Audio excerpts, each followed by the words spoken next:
رجب، شعبان اور رمضان کے مہینہ میں نبی علیہ الصلوۃ والسلام اللہ کے راستے میں کثرت کے ساتھ خرچ کرتے تھے۔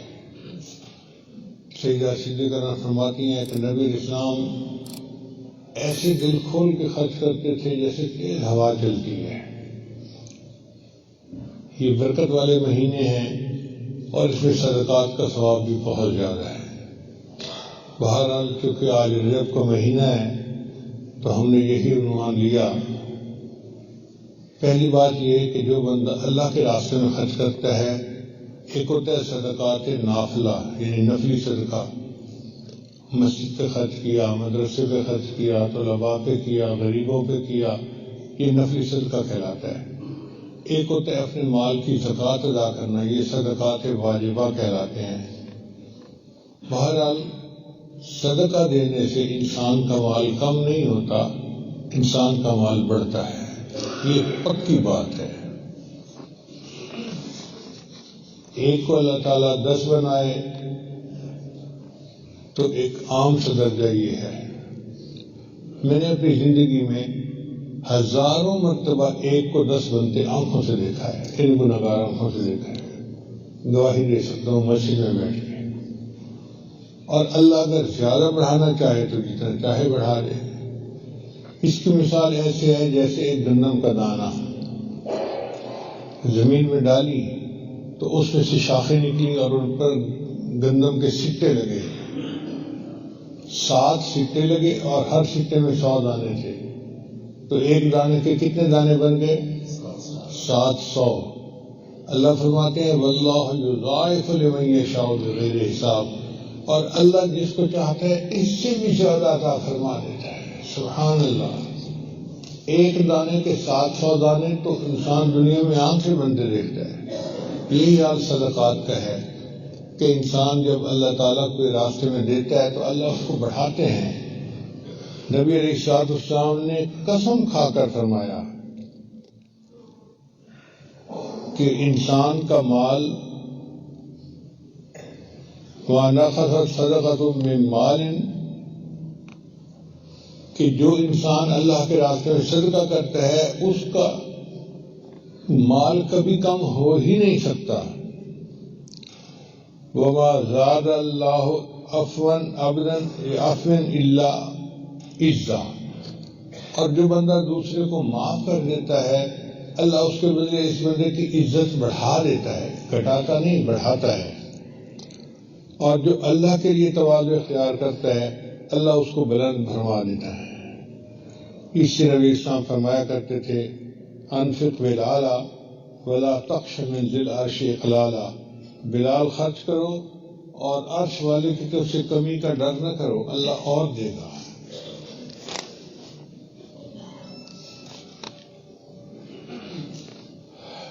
انفق یہ لفظ ہے نفق سے بنا، نفق کہتے ہیں سرنگ کو۔ آپ نے دیکھا ہوگا سرنگ میں ایک طرف سے بندے داخل ہوتے ہیں اور دوسری طرف سے نکل جاتے ہیں،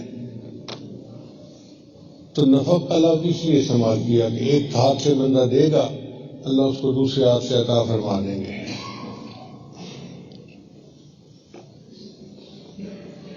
اللہ تعالیٰ قرآن مجید میں ارشاد فرماتے ہیں ان المصدقین والمصدقات وَأَقْرَضُوا اللَّهَ قَرْضًا حَسَنًا۔ سبحان اللہ، اللہ تعالیٰ نے جس کو مال دیا یہ اللہ نے دیا، انسان کا نہیں ہے، اللہ نے دیا ہے۔ اور اللہ کی شان دیکھیں کہ جو مال اللہ نے خود عطا کیا اس میں سے اگر کوئی دین کے لیے خرچ کرتا ہے اللہ فرماتے ہیں یہ تو مجھے قرض حسنہ دے رہے ہو۔ واہ میرے مالک تیری شان بڑی ہے۔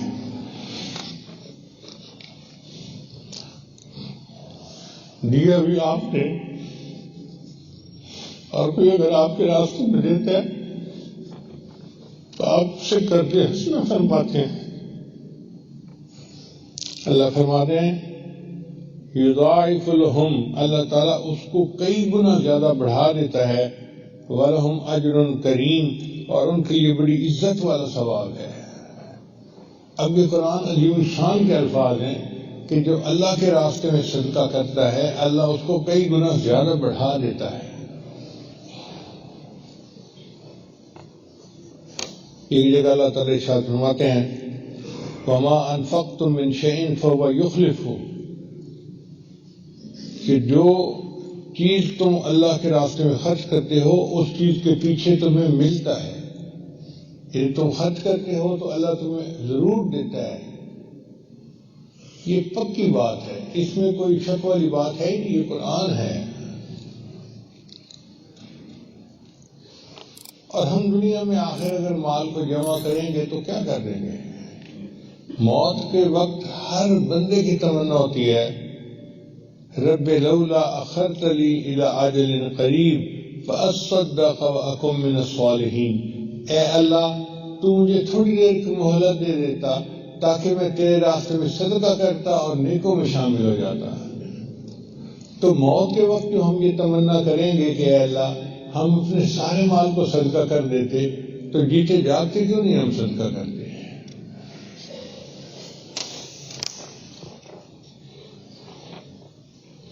یہ صدقہ جو ہے نا یہ نفع بخش تجارت ہے.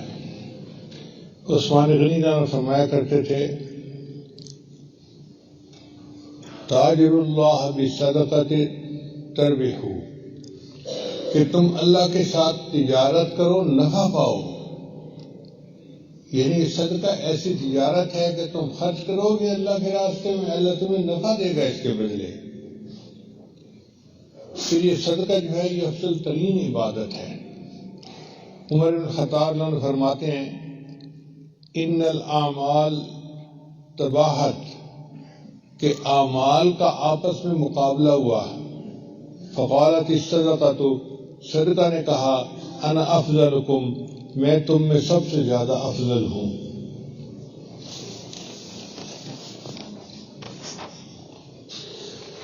پھر یہ صدقہ جو ہے بیماریوں سے شفا کا باعث بنتا ہے. نبی صاحب نے ارشاد فرمایا داؤ مرضاکم بالصدقۃ، تم اپنے مریضوں کا صدقہ کے ذریعے علاج کرو.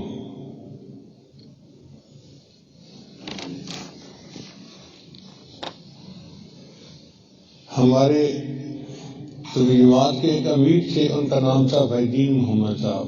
بہت پرانی بات ہے، میں تو سرمت کی عمر کا بچہ تھا اور حکیم صاحب ہوتے تھے تو ان کے پاس میں عربی پڑھنے کے لیے جایا کرتا تھا. تو کئی دفعہ میں بیٹھا ہوتا تھا تو آتے بھائی دین محمد صاحب، شاید یہی نام میں نے بتایا، اور آ کے نا وہ حکیم صاحب کو کچھ 100 روپیہ 200 روپیہ پکڑا کے چلے جاتے. تو میں بڑا حیران ہوتا. میں نے ایک دن پوچھ لیا استاد جی یہ آپ کو آ کے پیسے کیوں دیتا ہے؟ کہنے لگے کہ اس کو بخار ہے، یہ بیمار ہے تو یہ دوائی نہیں کھاتا، یہ آ کے پیسے مجھے دے دیتا ہے کہ حکیم صاحب آپ کے پاس کوئی غریب بندہ آئے گا تو ان پیسوں سے اس کو دوائی دے دینا، اس کے بدلے اللہ مجھے شفا دے دیں گے. یعنی یہ توکل ہم نے اپنی آنکھوں سے دیکھ لیا ہے دنیا میں. تو جو بندہ اللہ کے راستے میں صدقہ دیتا ہے اللہ اس کو شفا عطا فرماتا ہے. عبداللہ بن مبارک رحمۃ اللہ علیہ نے ایک بندے کو دیکھا، اس کے گھٹنے سے خون بہتا تھا. انہوں نے پوچھا بھی تیرے گھٹنے کو کیا ہوا؟ کہتے ہیں یہ زخم ہوا تھا اور 7 سال سے اس میں سے خون نکل رہا ہے. سمجھ نہیں آتی، طبیبوں کو بھی دکھایا میں کیا کروں. کہنے لگے دیکھو جس جگہ پر لوگوں کو پانی نصیب نہیں کنواں کھدوا دو، کنویں کا پانی جاری ہوگا، اس کے بدلے تمہارا خون بہنا بند ہو جائے گا. اس بندے نے کنواں کھدوایا، اللہ نے اس کے زخم کی شفا عطا فرمائی. آج یہ ہمارے یہاں چیز نہیں ہے کہ ہم صدقہ کریں اور اس کے ذریعے سے اپنے اللہ سے شفا حاصل کریں. پھر شفا دوائیوں میں نہیں ہے، شفا دینے والا اللہ ہے، وہ شافی ہے.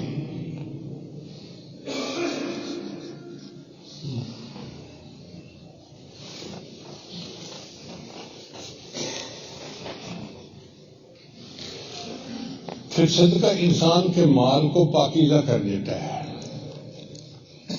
نبی صاحب نے فرمایا اے تاجرو تم تجارت کرتے ہو تو اس میں سچ اور جھوٹ شامل ہو جاتا ہے.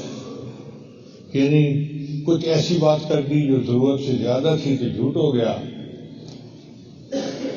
اور گاہک بنانے کے لیے کوئی نہ کوئی بات تو کرنی پڑتی ہے تاجروں کو. تو فرمایا کہ اب یہ جو میل ہے نا، اس میل کو صدقہ کے ذریعے صاف کر لیا کرو.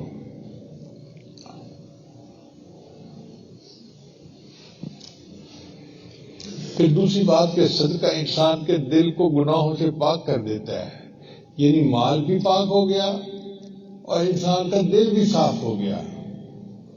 اس سے انسان کو تزکیہ بھی حاصل ہو جاتا ہے. اللہ تعالیٰ اپنے حبیب صلی اللہ علیہ وسلم کو قرآن میں ارشاد فرماتے ہیں، اے میرے محبوب صلی اللہ علیہ وسلم، خذ من اموالہم صدقۃ تطہرہم وتزکیہم بہا، ان سے صدقات وصول فرمائیے تاکہ ان کے دل پاک ہوں اور ان کا مال صاف ہو جائے. وصلی علیہم، اور میرے محبوب ان کے لیے دعا کیجیے. ان صلاتک سکن لہم، آپ کی دعا ان کو سکون پہنچائے گی.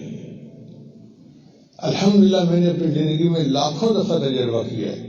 کوئی بندہ اللہ کے راستے میں جب خرچ کرتا ہے نا، مسجد میں، مدرسہ میں، طلباء کے لیے، کسی کام کے لیے، میں ضرور اس کے لیے دعا کرتا ہوں، کیونکہ مجھے پتہ ہے کہ میں تو اس قابل نہیں ہوں، مگر اللہ کا قرآن سچا ہے.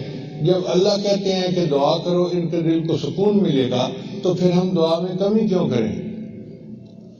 پھر ان کا نام لے کے دعا کرنا ہم اپنا حق سمجھتے ہیں اور اللہ تعالیٰ قبول فرماتا ہے. پھر صدقہ عمر میں اضافے کا باعث ہے. جو بندہ صدقہ کرتا ہے اللہ اس کو نیکیوں والی اور عافیت والی لمبی زندگی عطا فرماتے ہیں. نبی صلی اللہ علیہ وسلم نے فرمایا ان صدقۃ المسلم تزید فی العمر، کہ مسلم بندے کا صدقہ دینا اس کی عمر میں زیادتی کا باعث ہوتا ہے.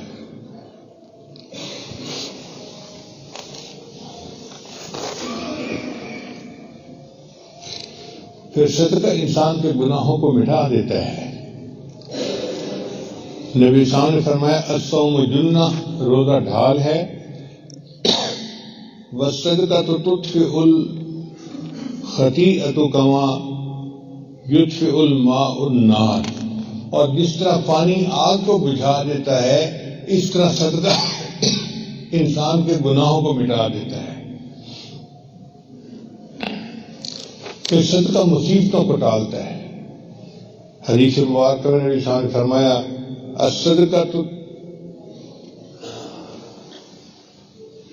تسد 70 بابا من السوء. طبرانی شریف کی روایت ہے کہ صدقہ برائی بدبختی کے 70 دروازوں کو بند کر دیتا ہے. یعنی 70 مصیبتیں جو بندے کے اوپر آنی تھیں، صدقہ سے اللہ ان مصیبتوں کو دور کر دیتا ہے.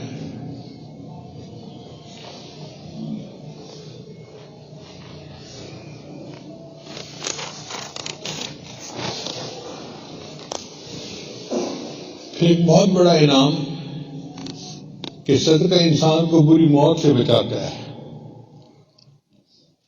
نبی صلی اللہ علیہ وسلم نے فرمایا ان الصدقۃ لتطفئ غضب الرب وتدفئ میتۃ السوء، کہ اللہ تعالیٰ کے غضب کو دور کرتا ہے اور بری موت سے بندے کو بچاتا ہے. اب کس بندے کی تمنا نہیں کہ ہم بری موت سے بچ جائیں؟ ہر بندے کی تمنا ہوتی ہے. اس تمنا کو حاصل کرنے کا بہترین طریقہ اللہ کے راستے میں خرچ کرنا. اور یہ بھی ہے کہ ضروری نہیں کہ ہر بندہ لاکھوں روپے خرچ کرے گا. لِيُنْفِقْ ذُو سَعَةٍ مِّن سَعَتِهِ، جس کی جتنی استطاعت ہے وہ اتنا خرچ کرے. 1 روپیہ خرچ کرنا بھی صدقہ ہے اور 1 لاکھ روپیہ خرچ کرنا بھی صدقہ ہے، مگر نیت اچھی ہوگی تو اللہ اس کو بھی قبول کر لیں گے. اور صدقہ قیامت کے دن کی بھوک پیاس سے انسان کو بچاتا ہے. نبی صاحب نے ارشاد فرمایا کہ تم میں سے جو مومن کسی مومن کو بھوک کے وقت کھانا کھلاتا ہے، اللہ اس کے بدلے اس کو جنت کا کھانا کھلائے گا. اور تم میں سے جو بندہ مومن کو پیاس کی حالت میں پانی پلاتا ہے، اللہ اس کے بدلے اس کو جنت کی شراب طہور عطا فرمائے گا۔ اور تم میں سے جو بندہ کسی مومن کے بدن کو ڈھانپ لیتا ہے، یعنی کسی کپڑے پھٹے ہوئے تھے اس کو صاف ستھرے کپڑے بنا کے لیے پہننے کے لیے، اللہ اس کے بدلے اس کو جنت کا لباس پہنائے گا۔ کتنا سستا سودا ہے کہ ہم اللہ کے راستے میں خرچ کریں اور اللہ اس کے بدلے ہمیں قیامت دن کی بھوک پیاس سے محفوظ فرمائیں۔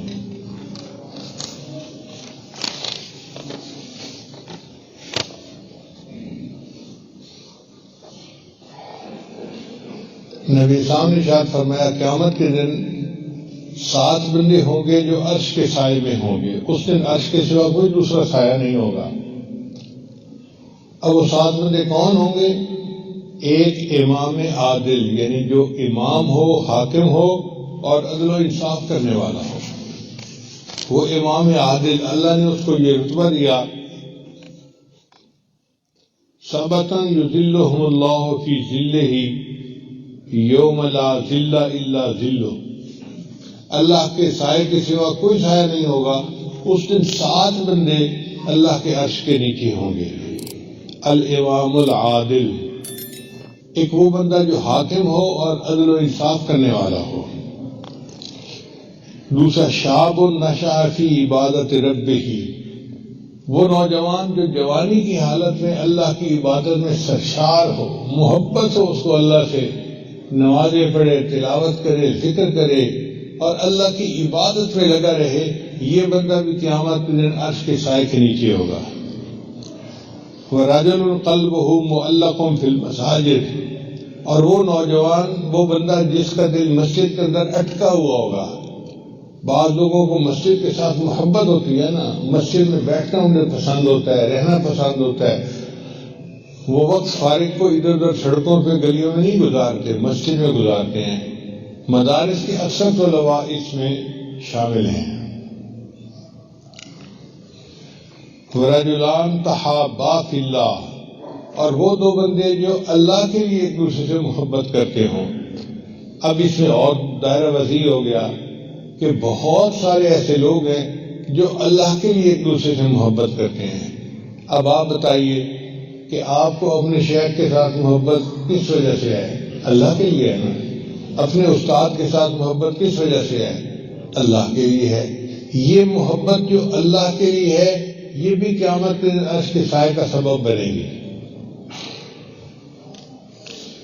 وَرَجُلٌ طَلَبَتْهُ امْرَأَةٌ ذَاتَ مَنْصَبٍ وَجَمَالٍ، اور ایک ایسا بندہ جس کو کوئی خوبصورت خاندانی عورت برائی کی طرف بلائے اور وہ کہے انی اخاف اللہ، میں اللہ سے ڈرتا ہوں، جس نے انکار کیا برائی سے، ایسا بندہ بھی قیامت کے دن عرش کے سائے کے نیچے ہوگا۔ وَرَجُلٌ تَصَدَّقَ، اور وہ بندہ جس نے اللہ کے راستے میں اس طرح سے صدقہ کیا کہ دائیں ہاتھ سے دیا تو بائیں کو پتہ نہ چلے۔ یہ نہیں کہ اگر رات خرچ کیا ہے تو اب محفلوں میں بیٹھ کے بتائے میں نے جی یہاں اتنا خرچ کیا، یہاں اتنا خرچ کیا، اگر انہوں نے واہ واہ کر دی تو صدقہ ثواب گیا۔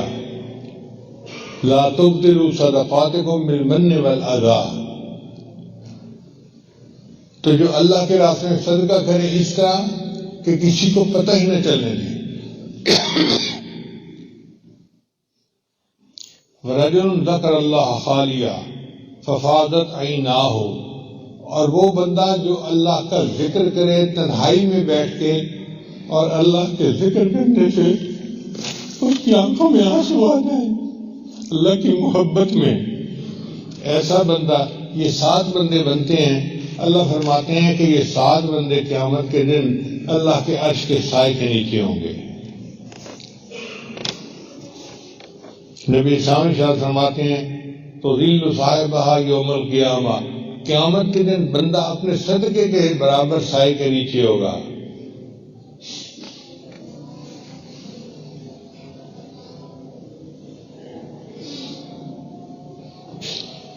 ایک اور حدیث مبارکہ میں نبی صاحب نے ارشاد فرمایا کل امرئ فی ظل صدقتہ حتی یفصل بین الناس، ہر بندہ قیامت میں اپنے صدقے کے سائے کے نیچے ہوگا حتیٰ کہ انسانوں کا فیصلہ ہوگا. یعنی جتنی دیر حساب کتاب ہوتا رہے گا یہ بندہ اپنے صدقے کے حساب سے سائے کے نیچے ہوگا. پھر صدقہ انسان کے لیے جہنم کی آگ سے آڑ ہے.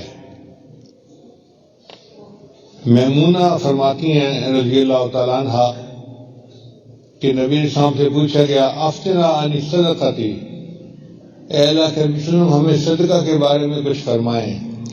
فقال، نبی علیہ السلام نے ارشاد فرمایا انہا حاجب من النار، یہ صدقہ جہنم کی آگ سے آڑ ہے.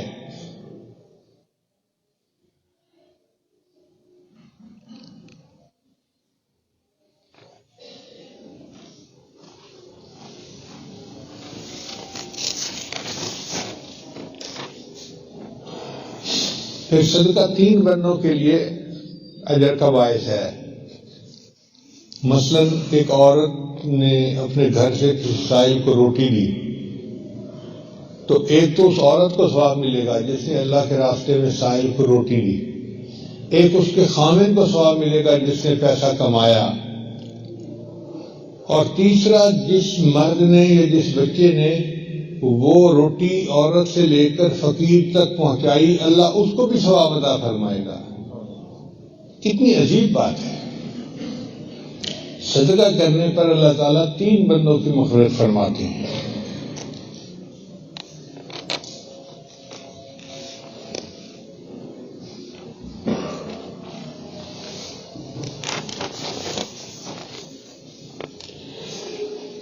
پھر اللہ تعالیٰ صدقہ کے ثواب کو بڑھاتا ہے. حدیث مبارکہ میں ابو ہریرہ نے اس کے راوی ہیں فرماتے ہیں کہ جب کوئی بندہ اللہ کے راستے میں ایک کھجور خرچ کرے، اب ایک کھجور کتنی چھوٹی سی ہوتی ہے، تو اللہ تعالیٰ اس کھجور کو اپنے دائیں ہاتھ میں وصول فرماتے ہیں. اور چونکہ اللہ تعالیٰ پاک ہیں لہذا وہ پاک مال کو قبول کرتے ہیں. دینے والے نے ایک کھجور صدقے میں دی، اللہ تعالیٰ اس کھجور کو بڑھاتے رہتے ہیں. جس طرح تم اپنے جانور کو پالتے ہو، گائے بھینس کو، اور وہ بڑا ہو جاتا ہے، اللہ اس کھجور کو پالتے ہیں حتیٰ کہ وہ کھجور پہاڑ کے سائز کے برابر ہو جاتی ہے، اور اللہ تعالیٰ اس کے نام اعمال میں کھجور کے پہاڑ کے سائز کے برابر صدقہ کرنے کا ثواب عطا فرما دیتے ہیں. خرچ کی تھی ایک کھجور اور ثواب ملا پہاڑ کے برابر. سبحان اللہ، سبحان اللہ.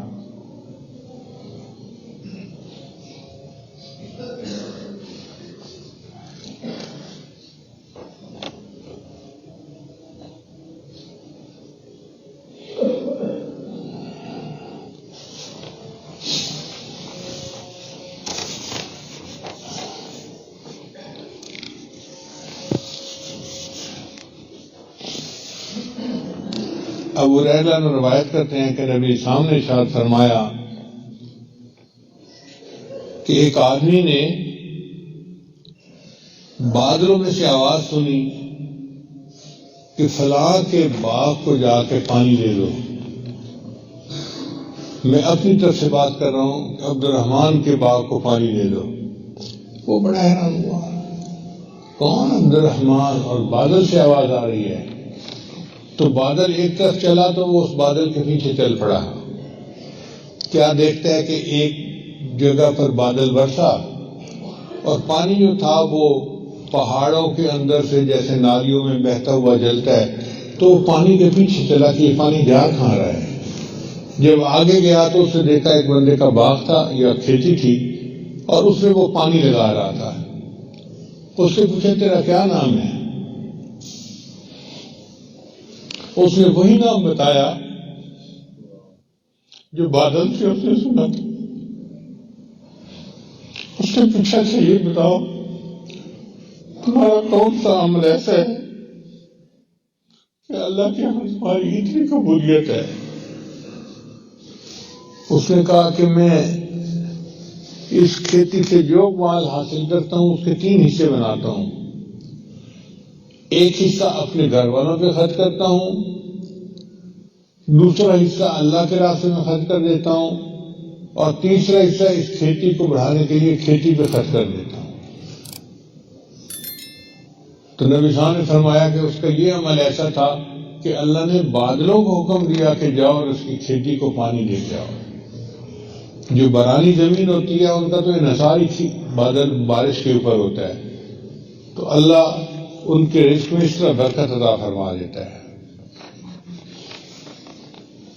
پھر ایک اور حدیث مبارک ہے، نبی سامنے ارشاد فرمایا یا معاشر النساء تصدقنا، اے عورتوں کی جماعت تم کثرت سے صدقہ کیا کرو، فإنی رأیتکن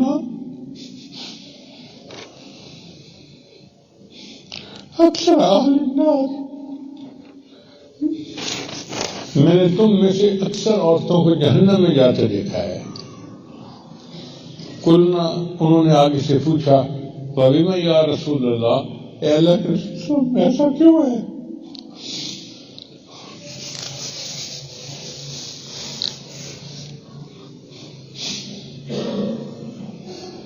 عورتیں جہنم میں کیوں زیادہ جائیں گی؟ نبی صلی اللہ علیہ وسلم فرمایا تکثرن اللعن وتکفرن العشیر، کہ یہ عورتیں لعن طعن زیادہ کرتی ہیں، اکثر چیزوں کے اندر عیب جوئی کرنا، نکتہ چینی کرنا، یہ عورتوں کی عادت بہت زیادہ ہے۔ کوئی چیز ان کے سامنے پیش کر دو، کوئی نہ کوئی اس کے میں سے عیب نکال ہی دیں گی۔ تو فرمایا ایک تو لعن طعن زیادہ کرتی ہیں، اور دوسرا اپنے خامنوں کی ناشکر گزاری کرتی ہیں۔ اور واقعی یہ علامات تو ہم نیک اور دیندار عورتوں میں بھی دیکھتے ہیں۔ ان کی 100 خواہشات میں سے 99 پوری کر دو، ایک نہ کر سکو مجبوری کی وجہ سے، اسی پہ پھٹ جاتی ہیں اور ایسے کر دیتی ہیں جیسے کبھی کچھ اچھا ان کے ساتھ سلوک ہوا ہی نہیں۔ یہ جو ناشکر گزاری ہے یہ اللہ کو بہت ناپسند ہے۔ شکر ادا کرنے میں ان کی زبان چھوٹی ہو جاتی ہے اور ناشکری کرنے میں زبان اتنی لمبی ہوتی ہے۔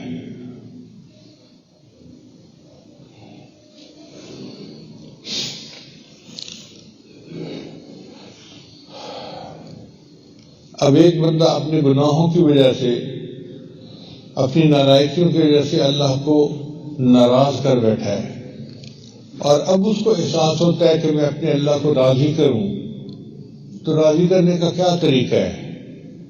نبی اسلام نے ہمیں یہ بھی بتا دیا۔ انس بن مالک نے روایت کرتے ہیں قال رسول اللہ صلی اللہ علیہ وسلم ان الصدقہ لتطفئ غضب الرب وتدفع میتۃ السوء۔ ترمذی شریف کی روایت ہے کہ صدقہ اللہ کے غصے کو دور کر دیتا ہے۔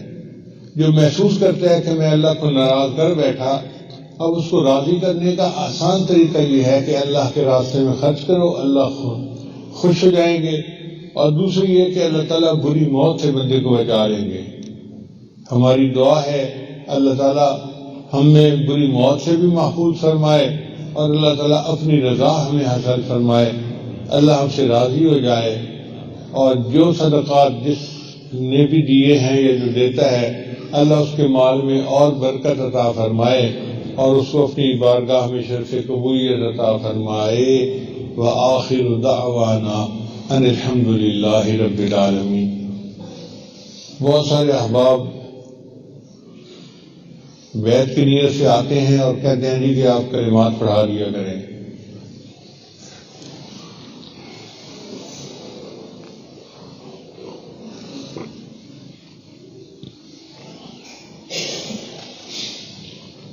جو کلمات کے عاجز پڑھے سچے دل کے ساتھ پیچھے پیچھے پڑھتے جائیے۔ پڑھیے بسم اللہ الرحمن الرحیم، لا الہ الا اللہ محمد الرسول اللہ، آمنت باللہ وملائکتہ وکتبہ ورسلہ والیوم الآخر والقدر خیرہ وشرہ من اللہ تعالی والبعث بعد الموت، آمنت باللہ کما ہوا بأسمائه وصفاته وقبلت جميع احکامه اقرار باللسان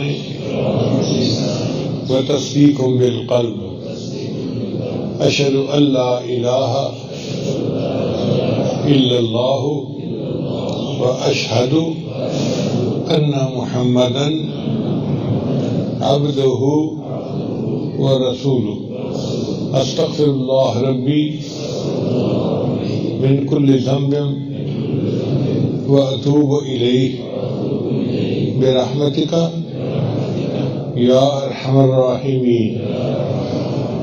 ان کلمات کو پڑھنے سے ہم تو طائب ہو چکے ہیں، چند معمولات ہیں جن کو باقاعدگی سے کریں گے تو اللہ تعالیٰ دل کو منور کریں گے۔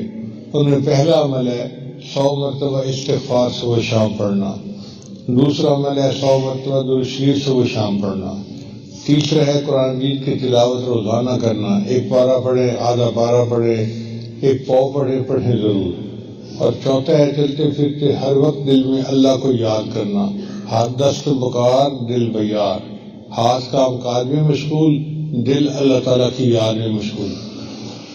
پانچواں عمل ہے مراقبہ۔ مراقبہ جو ہے وہ تمام اعمال کا لب لباب اور نچوڑ ہے۔ طریقہ بڑا آسان ہے، جب نماز پڑھ کے فارغ ہوں تو تھوڑی دیر کے لیے اللہ سے لو لگا کے بیٹھے کہ اللہ کی رحمت آ رہی ہے، میرے دل میں سما رہی ہے، میرے دل کی ظلمت اور سیاہی دور ہو رہی ہے، اور میرا دل اللہ اللہ اللہ بول رہا ہے اور میں سن رہا ہوں۔ شروع میں سنائی نہیں دے گا، لیکن جب آپ بیٹھے رہیں گے تو انشاءاللہ ایک وقت آئے گا کہ آپ کو اپنے دل سے اللہ اللہ کی آواز کا ادراک ہوگا۔ اس کو ذکر خفی اور ذکر سری کہتے ہیں۔ وہ جن کا عشق صادق ہے وہ کب فریاد کرتے ہیں، لبوں پہ مہر خاموشی دلوں میں یاد کرتے ہیں۔ ہم بھی اپنے اللہ کو اپنے دلوں میں یاد کریں، اللہ اس کے بدلے ہمیں اپنی رحمتوں سے نوازے۔ لا الہ الا اللہ، لا الہ الا اللہ، لا الہ الا اللہ۔